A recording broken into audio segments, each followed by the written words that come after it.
Who is at risk? Although heart disease is the leading cause of death around the world and in the US, it does not strike equally. Genes, what we inherit from our parents, grandparents, and all our ancestors, matter in determining who is at risk for heart disease, meaning if there's a family history of heart disease, we're more likely to get heart disease. As discussed above, high blood pressure and high cholesterol, as well as diabetes and obesity, play a role in whether or not someone gets heart disease. Stress, an unhealthy diet, and lack of physical activity or exercise all also influence if and when someone gets heart disease. Access to good medical care helps determine if someone with heart disease will be able to get the treatment needed to lead a healthy, long life or not. In the developing world, heart patients, on average, are much younger than in the United States. For example, the average age of a heart failure patient in Ghana is 42. It is 77 in Minnesota. 35 years is a massive difference. Heart disease also does not equally impact all Americans.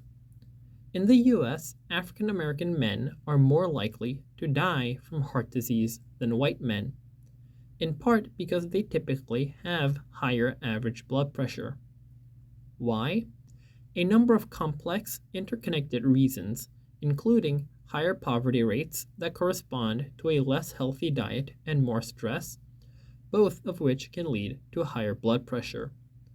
People of any racial background living in poverty are also more likely to not have health insurance, which means they're less likely to see a doctor for early diagnosis and treatment of heart disease, putting them at higher risk for heart attacks. Yes, being poor can be very bad for your heart. Studies have also shown that a history of segregation and doctors favoring some patients over others without even realizing that they are doing so means some African Americans still receive lower quality care.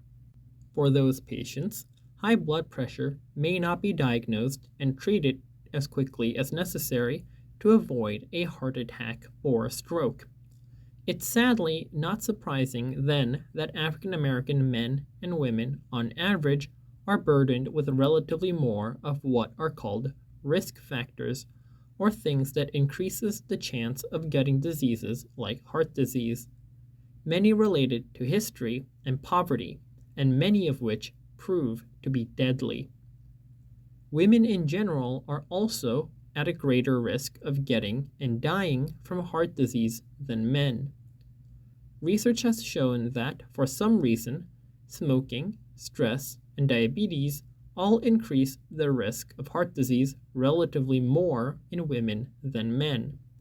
That's deeply unfair, writing as a woman, but it would be worse to pretend women don't need to be extra careful with our hearts.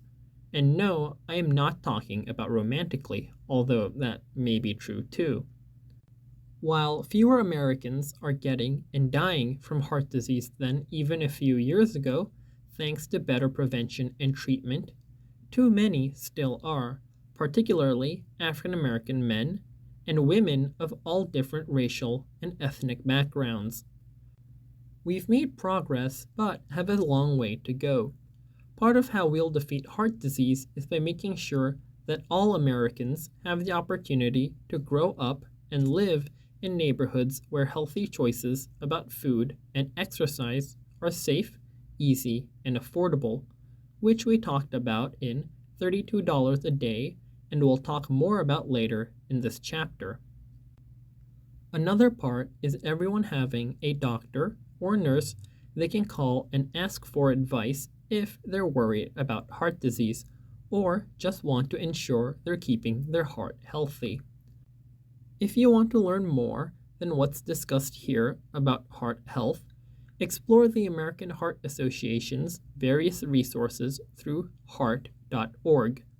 The earlier you start taking care of your heart, the longer it will likely last.